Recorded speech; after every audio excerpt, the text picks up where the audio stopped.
We know it for its bright colors, its bubbly personality, and that iconic citrus burst. Fanta is the ultimate symbol of summer, fun, and global refreshment. But if you peel back the vibrant orange label, you'll find a history stained by the darkest era of the 20th century. This wasn't a drink created by marketing geniuses in a glass boardroom in Atlanta. It was a drink of necessity, born in the heart of Nazi Germany.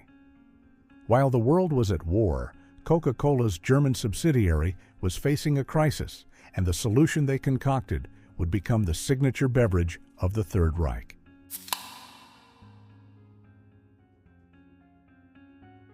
In the 1930s, Coca-Cola wasn't just an American icon, it was a German obsession. Under the leadership of German-born Max Keith, Coca-Cola GmbH saw explosive growth. Keith was a master of integration. He made sure Coke was at every major event, including the 1936 Berlin Olympics, where the brand stood side by side with the rising Nazi Party.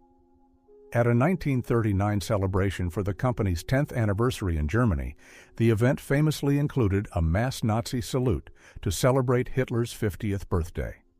The relationship was profitable. But in 1941, everything changed. When the U.S. entered the war, the secret 7X syrup, the lifeblood of Coca-Cola, could no longer be imported.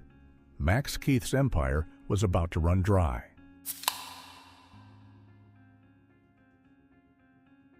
Keith refused to let the company die.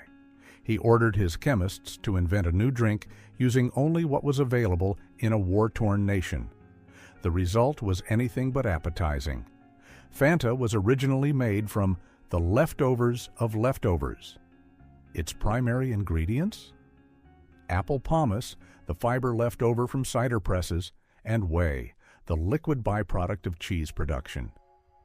To give it sweetness, they used beet sugar. It was a brownish, translucent liquid that tasted more like a ginger ale than the orange soda we know today. To name it, Keith told his team to use their fantasy, their imagination. Salesman Joe Nip shouted Fanta, and a wartime legend was born.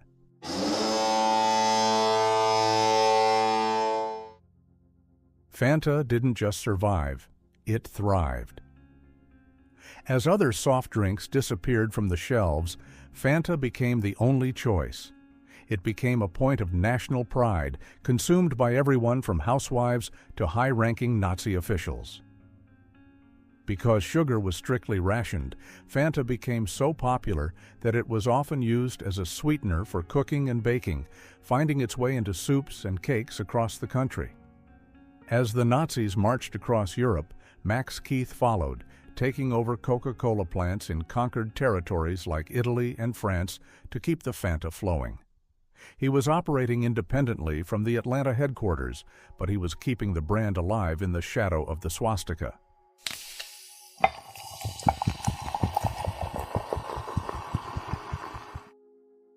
When the war ended, the Coca-Cola company moved in to reclaim its German subsidiary. They found that Max Keith had not only saved the business, but had generated massive profits. Instead of punishing him, they promoted him to head of Coca-Cola Europe. The original Fanta was discontinued for a time, its wartime origins too controversial to maintain. But in 1955, facing competition from Pepsi, Coke brought the name back, reimagined, rebranded, and flavored with real oranges in Italy. Today, the Nazi beverage is a distant memory, hidden behind a billion-dollar smile. But every time you hear that familiar fizz, remember, some of the world's brightest brands were forged in the world's darkest hours. The bright colors of our favorite brands often hide a much darker reality.